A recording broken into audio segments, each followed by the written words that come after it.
I walked into my brother's engagement party and heard his fiancée call me the stinky country girl.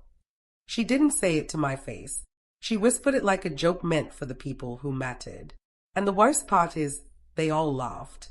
I'm glad you're here, because I've told this story in pieces to a few people, but I've never laid it out the way it really happened.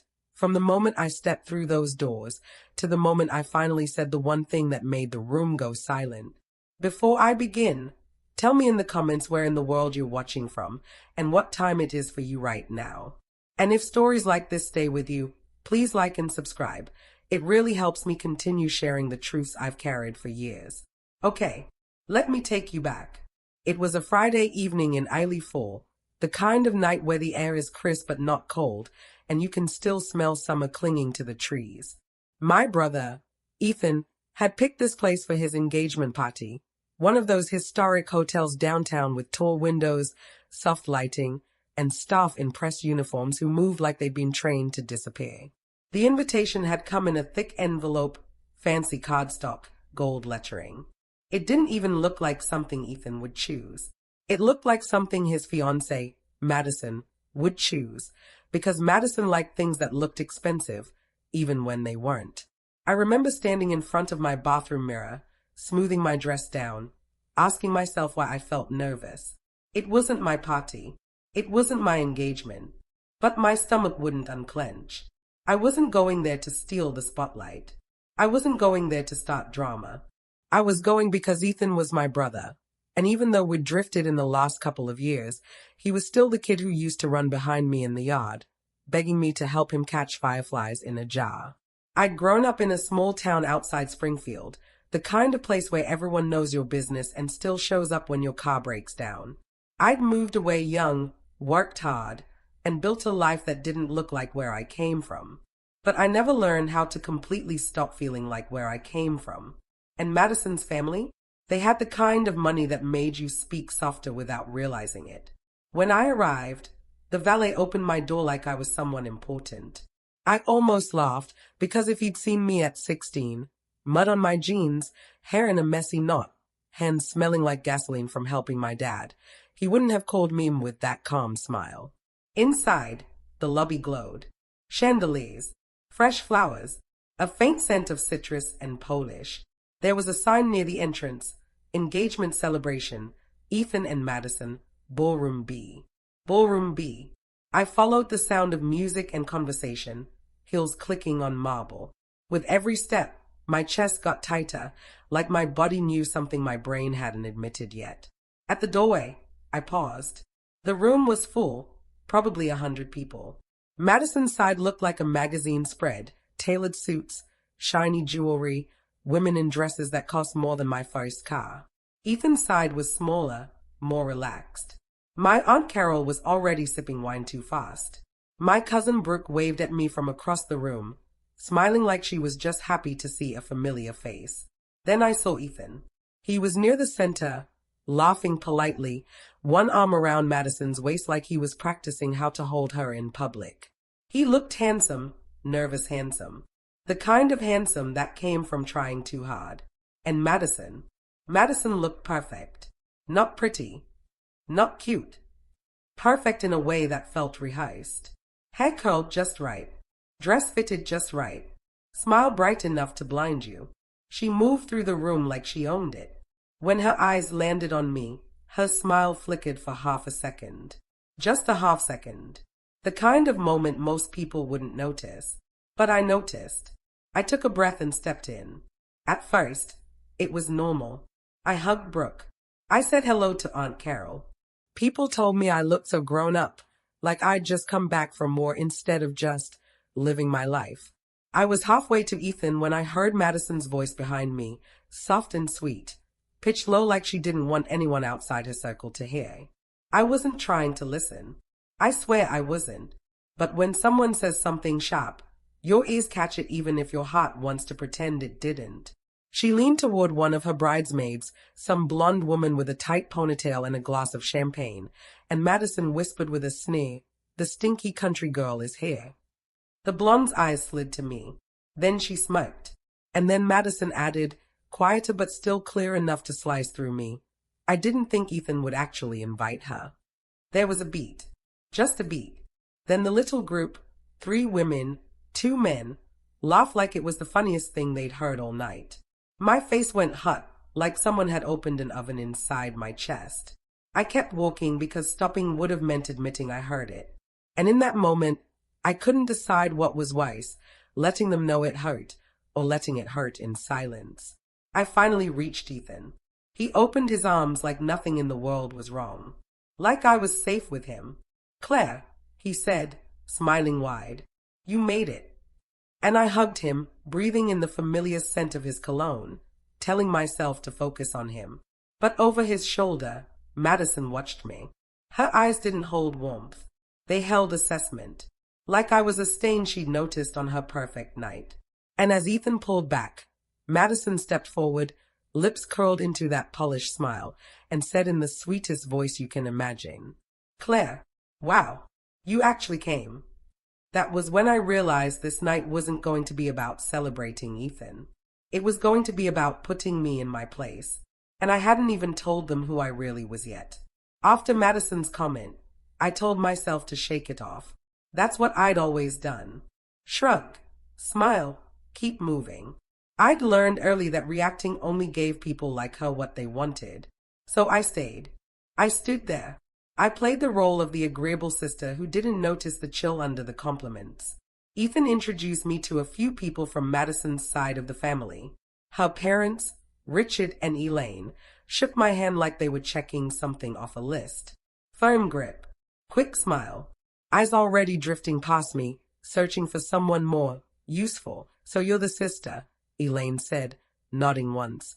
"Ethan talks about you sometimes."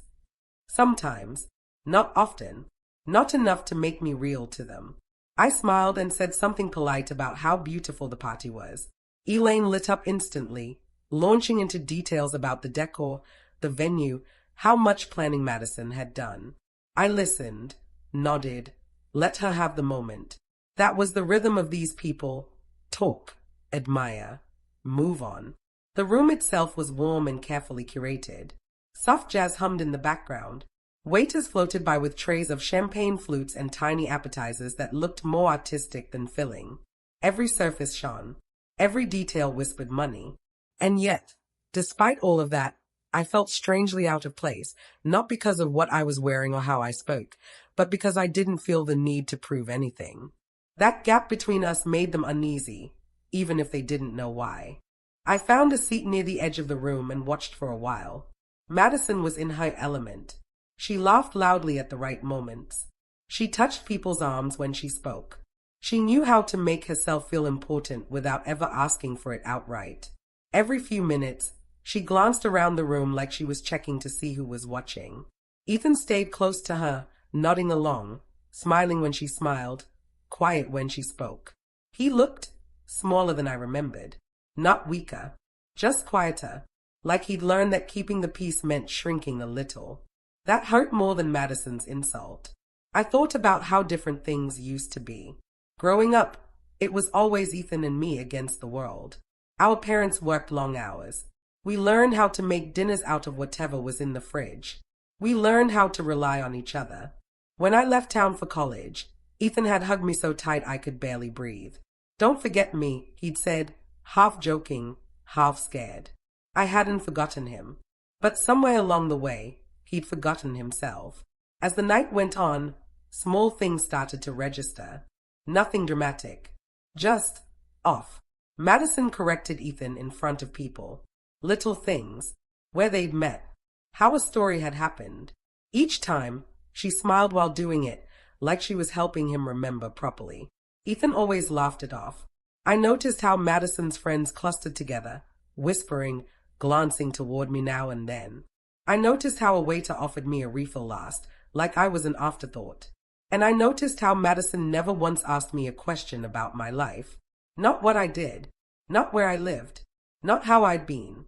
It was like she'd already decided who I was, and curiosity would have ruined that picture. At one point, I excused myself and stepped out onto a small balcony off the ballroom.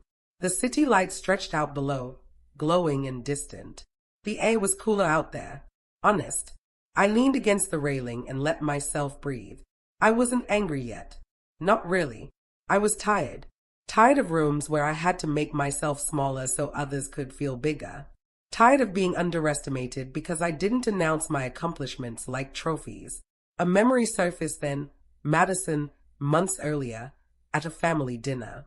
She'd asked me what I did for work, and when I gave her a vague answer, she'd smiled and said, "Oh, that's nice." Like she was talking to a child. I'd let it go then. Inside the ballroom, applause erupted. Someone was tapping a glass. I straightened and went back in. Madison was giving a short speech, thanking everyone for coming, talking about love, family, and new beginnings. People smiled. Some wiped away tears. Ethan squeezed her hand. He looked proud, and for a moment, I thought maybe I was overreacting. Maybe this was just insecurity talking. Maybe Madison wasn't cruel, just careless. Then her eyes flicked toward me again. Just for a second. And this time, there was no smile at all. Only something sharp. Calculating. Like she was making sure I stayed exactly where she thought I belonged. That was the moment I felt it, deep in my chest. Something wasn't right. And I had the quiet, unsettling feeling that this night was only just beginning. I tried to tell myself that discomfort wasn't the same thing as danger. Not every cold look meant a threat. Not every whisper meant betrayal. Sometimes people were just unkind. And maybe that was all Madison was, unkind in a polished, socially acceptable way. So I stayed. I refilled my drink. I smiled when people spoke to me. I clapped when someone announced a toast. On the outside, I blended in well enough. On the inside, I was counting small moments, stacking them quietly, like evidence I didn't want to admit I was collecting. It started with a man I didn't recognize standing beside Madison near the bar. He was older, late 40s maybe, wearing a tailored gray suit and an expression that never quite settled. "Isn't that her?" he asked Madison, nodding subtly in my direction. Madison followed his gaze and tilted her head. "Yes," she said lightly. "Ethan's sister."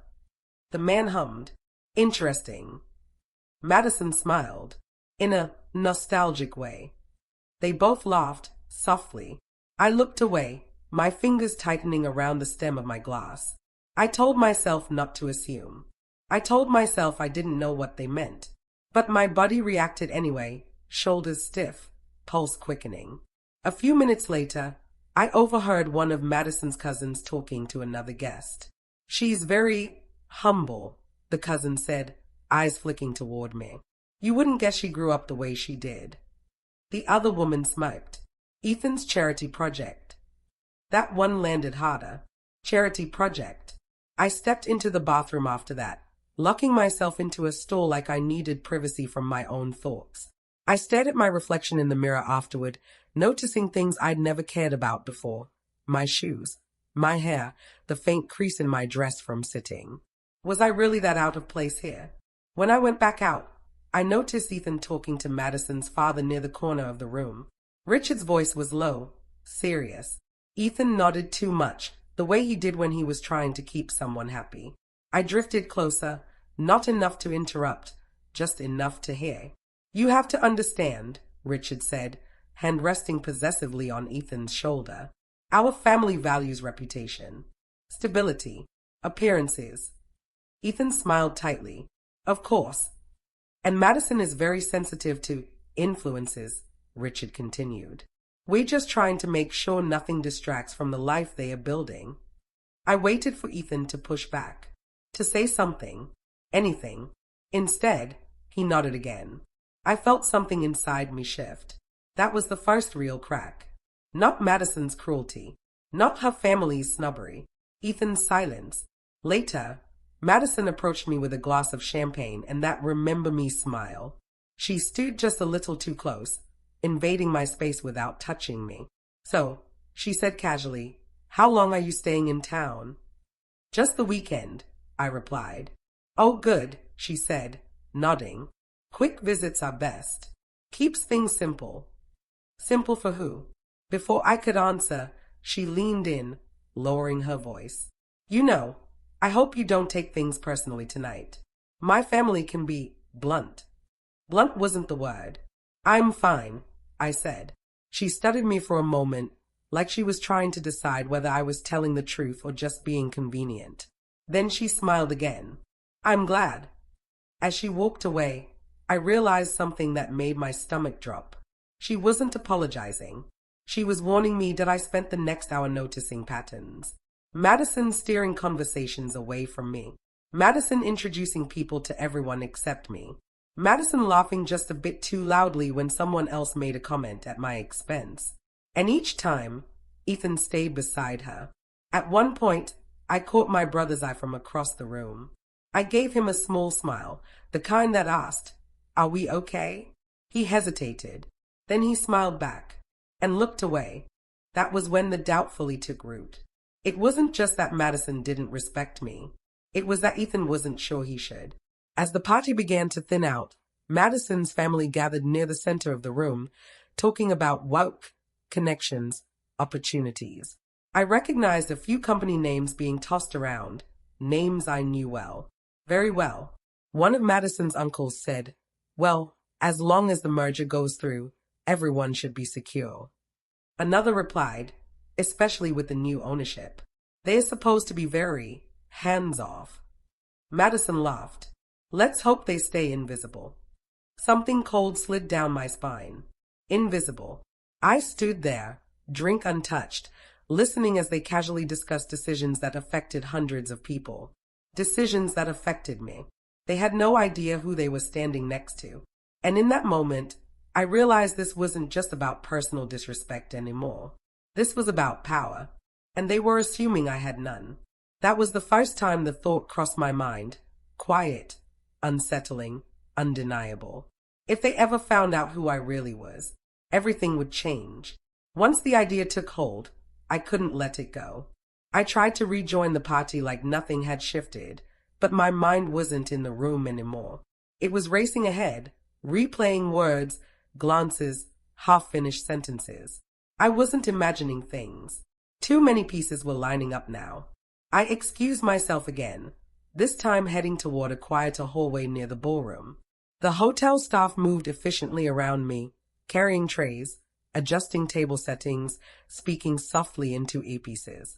I caught fragments of their conversations, room numbers, schedules, logistics.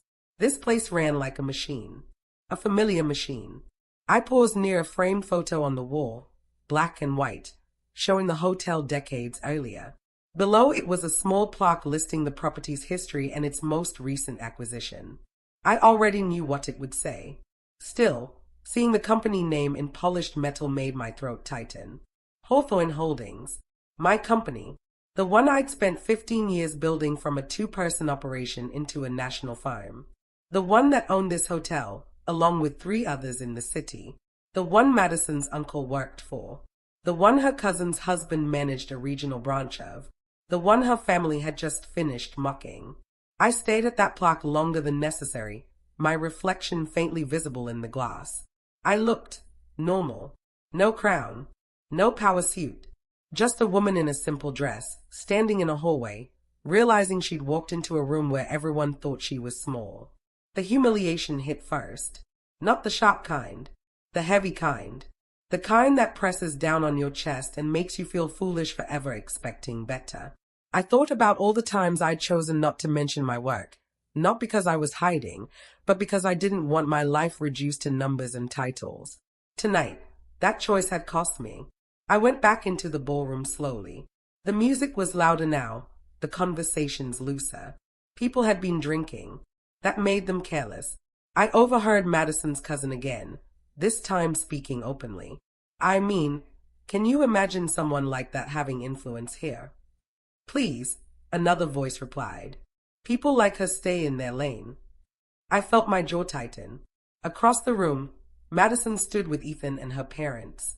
Richard was saying something that made Madison laugh.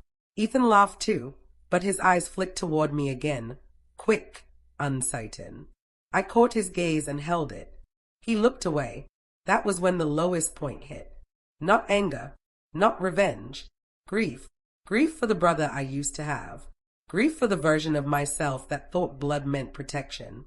Grief for the quiet understanding that if I stayed silent tonight, this would be my role forever. The embarrassing relative, the tolerated outsider. I stepped outside onto the balcony again, my hands shaking now. I didn't want to ruin his engagement. I didn't want to make a scene. But I also couldn't know what I knew. Madison didn't just look down on me. She had been managing me, positioning me, making sure I stayed invisible, just like her family hoped the new ownership would be. I thought back to her comment earlier. Quick visits are best. This wasn't accidental. This was strategy. I stayed out there until the cool air steadied my breathing. I reminded myself of the woman I was when no one was watching. The decisions I'd made alone. The nights I'd worked until dawn. The people who respected me not because of where I came from, but because of what I'd built. I wasn't powerless. I was just quiet.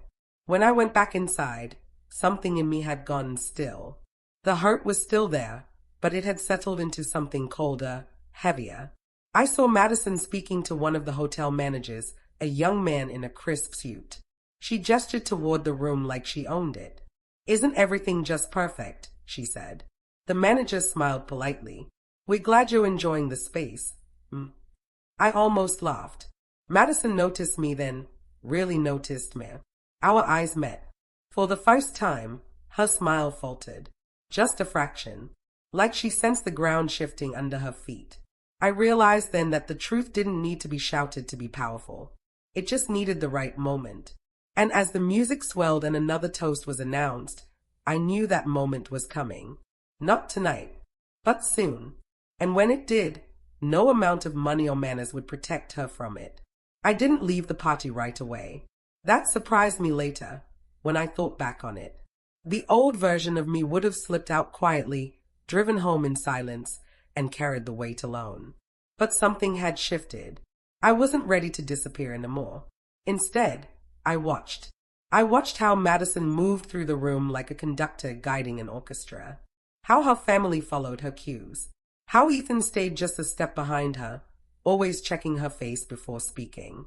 I watched it all with a strange calm, like I was standing outside myself. This wasn't the night to act.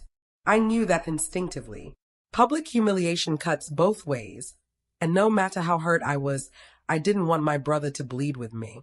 If I exposed everything right then, Ethan would be collateral damage. And despite everything, I still loved him. So I planned. Not with malice, with clarity. I replayed conversations in my head, picking out details I'd missed before. Madison's insistence on appearances, her family's fixation on influence, their casual talk about ownership, mergers, and control. They believed power was something you inherited or married into. They had no idea what quiet power looked like. I stayed long enough to say goodbye to Ethan. He hugged me, a little too tight, like he sensed something he didn't want to face. "Thanks for coming," he said softly. It meant a lot.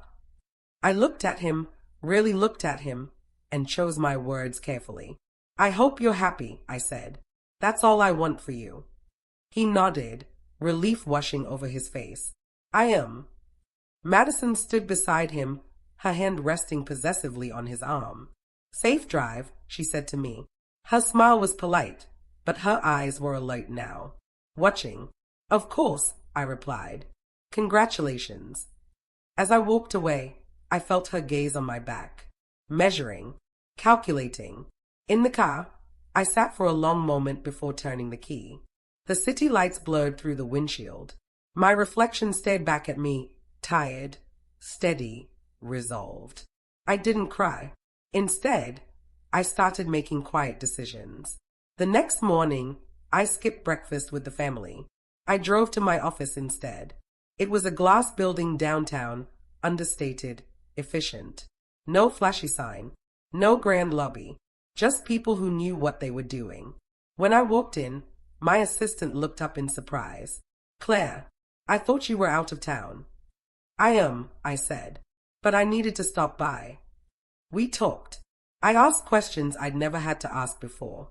About personnel, about recent transfers, about which departments had new management appointments tied to the merger Madison's family had mentioned. The answers painted a familiar picture. Nepotism dressed up as opportunity. By noon, I had a clear understanding of how deeply Madison's family believed they were untouchable. They weren't reckless. They were comfortable. And comfort makes people sloppy. I didn't fire anyone. I didn't threaten anyone. I didn't even reveal myself. I just started listening.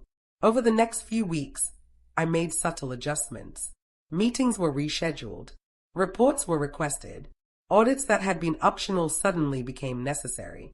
Policies that had been loosely enforced were clarified. Nothing illegal. Nothing personal. Just accountability. And accountability felt like an earthquake to people who'd never been questioned. Madison called me one evening, her voice light but strained. "Ethan mentioned you've been busy lately," she said. "I have," I replied. "That's good," she said quickly. "Busy is good." There was a pause. Then, carefully, "You're still planning to come to the rehearsal dinner next month, right?" "I am," I said. She exhaled, just slightly. "Great. Would hate for there to be any awkwardness." I smiled to myself after the call ended. There was going to be awkwardness, just not the kind she expected. I didn't want revenge in the dramatic sense. I didn't want her embarrassed for sport. I wanted truth. I wanted balance. I wanted her to understand that people don't come labeled with their worth. By the time the rehearsal dinner arrived, everything was in place. Not a trap, a mirror, and I was ready to hold it up. Because the calm before the storm isn't empty. It's deliberate. The rehearsal dinner was held in a private dining room at the same hotel. That wasn't a coincidence. Madison loved symmetry. She loved the idea of closing the loop where everything had begun. She didn't know she was doing it for me. The room buzzed with confidence when I arrived. Not excitement, confidence. The kind that comes from believing the future is already secured. Madison's family filled the largest table, laughing loudly, ordering expensive wine without looking at prices. I took my seat quietly near the end. No announcement. No entrance. Just another guest. Madison stood to welcome everyone. She looked radiant, glowing with certainty. "This weekend is about family," she said, lifting her glass. "About the people who support us and help us grow." A few eyes flicked toward me. Brief, dismissive. Dinner progressed quickly. Conversations overlapped. Laughter rose and fell. Halfway through the main course, Madison's uncle leaned back and said loudly, "Well, let's hope the new ownership doesn't shake things up too much. Some of us like things exactly how they are." Several people chuckled. I set my fork down. The hotel's general manager entered the room then, holding a tablet. He looked uneasy. He scanned the room, then walked directly toward me. "Ms. Hawthorne," he said clearly, his voice carrying. "May I have a word?" The room went silent. Madison froze. Her uncle frowned. "Excuse me." The manager straightened. "I'm sorry to interrupt, but Ms. Hawthorne asked that I notify her the moment the audit results were finalized." Every head turned toward me. I stood.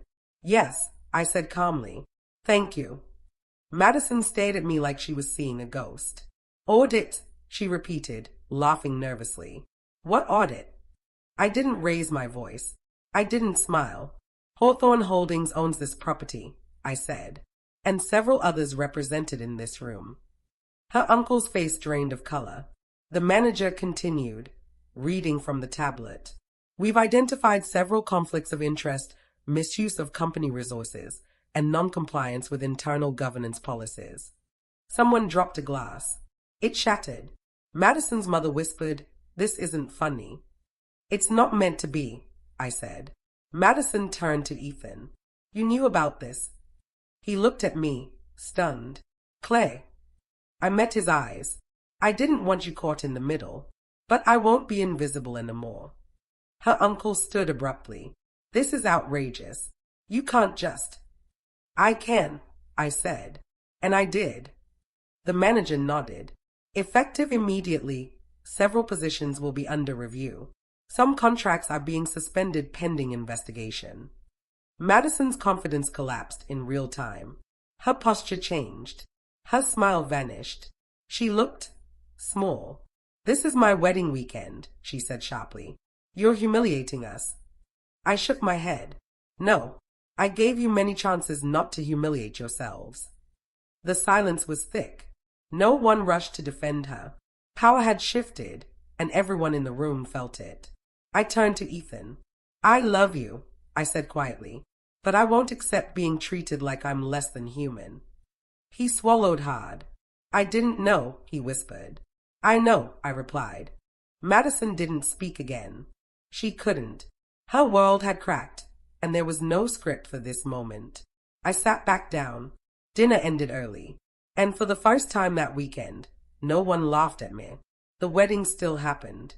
People expect me to say it didn't, that everything collapsed in dramatic fashion, that Madison stormed out or the family pulled the plug. But real life isn't always that neat. Sometimes it just rearranges itself around the damage. The ceremony was quiet, smaller. A few seats were empty where certain relatives suddenly had business matters to attend to. The A felt cautious, like everyone was afraid of saying the wrong thing. Madison smiled through it. She always did. But the smile didn't reach her eyes anymore. I sat in the second row, hands folded, heart heavy but steady. I wasn't there as an enemy. I was there as Ethan's sister. That hadn't changed. Afterward, people approached me carefully. Not warmly, not coldly, carefully, like they were learning new rules. Some apologized without really apologizing. Some thanked me for my professionalism. A few avoided me entirely. I didn't chase any of them. The audits continued quietly after the wedding. Positions were adjusted. Oversight increased. A few resignations followed. Nothing explosive, just the slow correction of something that had been allowed to tilt too far for too long. Madison stopped calling. Ethan did, though. At first, the conversations were stiff, polite, like we were testing a bridge neither of us trusted yet. I should have said something, he told me one night. I saw it. I just didn't want to start a war. I know, I said, but silence starts its own kind. He was quiet after that. Over time, he changed. Slowly, subtly, he stopped laughing off things that hurt. He corrected Madison when she spoke over him. Not angrily, just firmly. She didn't like that. Their marriage didn't explode. It strained. It bent. And eventually, it settled into something more honest than it had been before, or it fractured in ways I didn't witness closely. Some things aren't mine to narrate. What I know is this: Madison never apologized. But she never mocked me again either.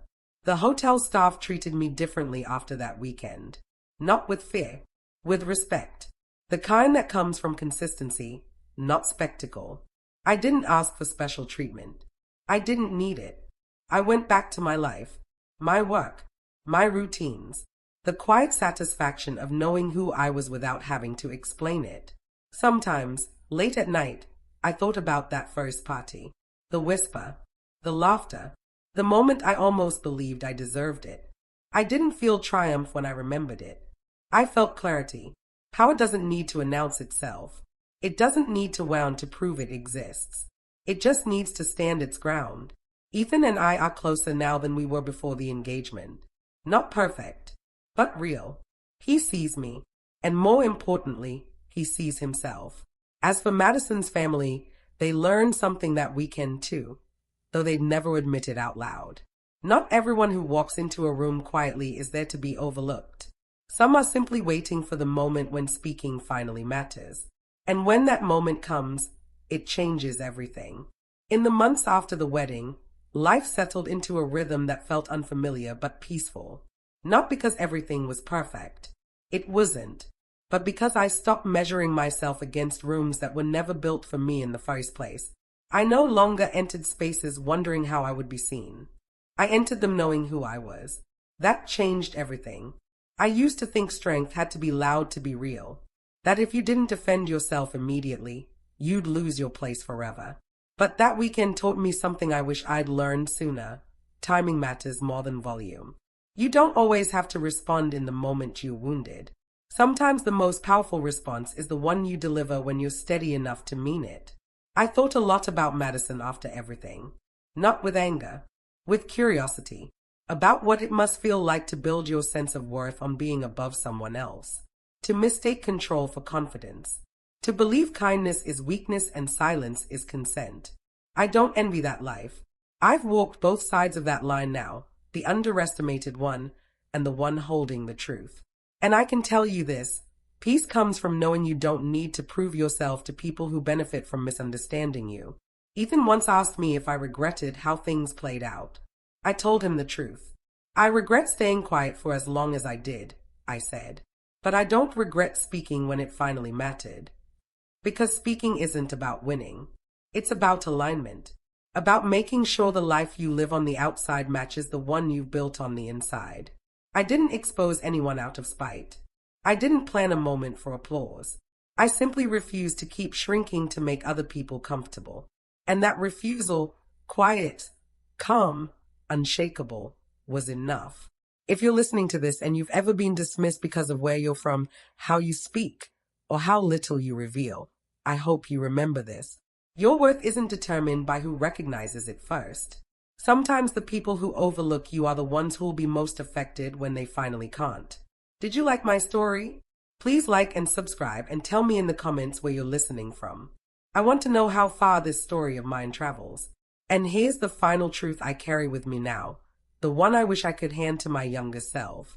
Never mistake quiet for weakness. Some power only reveals itself when it's time.